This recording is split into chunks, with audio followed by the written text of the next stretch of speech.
We are also learning more about the critical phone call today between President Trump and Russian President Vladimir Putin. President Trump is pushing his Russian counterpart to agree to a possible peace deal to bring an end to Russia's war with Ukraine. Both sides reportedly agree they would like to see long-lasting peace in the region. Kyiv has already approved of a U.S. proposed ceasefire that would stop fighting for 30 days, but the Kremlin has expressed concerns with some parts of the deal. Let's bring in CBS News senior White House and political correspondent Ed O'Keefe. Ed, what came from this call between Presidents Trump and Putin? Lindsay, the only immediate thing that appears to have happened is that the Russian president has ordered his military to stop attacking Ukraine's energy infrastructure, which, of course, has been an issue on both sides of the conflict, attacking power plants, nuclear plants, whatever. In this case, the Russian readout of this call suggests that he immediately ordered his military to stop doing that for 30 days.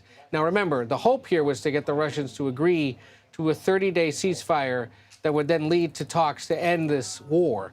It doesn't appear that the president got that definitively from President Putin because, in part, the Russian leader once again reminded the president that he would like all sorts of things, including the need to stop forced mobilization in Ukraine and rearm the armed forces of Ukraine, and also wants to see that intelligence sharing essentially be stopped with Ukraine during that conflict. The argument that the Europeans especially have made is if we do that, it's giving Russia an unfair advantage to arm up and get ready should the ceasefire break at some point, whereas Ukraine, of course, has been relying on much of the Western world for its intelligence and its military capabilities.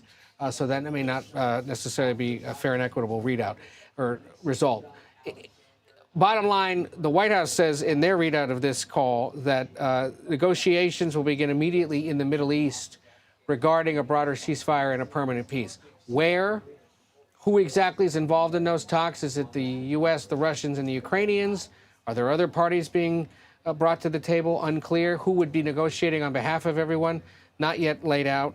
There was broader talk in this call, according to both sides, about the situation in the Middle East, specifically Israel and Hamas, and the ongoing Houthi attacks in the Red Sea, believing that Iran especially has to stop promoting those kinds of attacks, and then broader conversation about the U.S.-Russia relationship overall, and trying to get to a point where it becomes an economic and geopolitical relationship that it once was, that they believe, at least the two leaders do, would benefit the whole world. So did Russia agree to a 30-day ceasefire outright? No.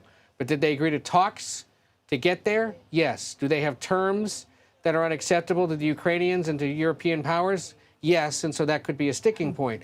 But did he agree to have conversations with President Trump and to broaden out the U.S.-Russia relationship? Yes, and that's been a stated goal of the president since he was campaigning for the job.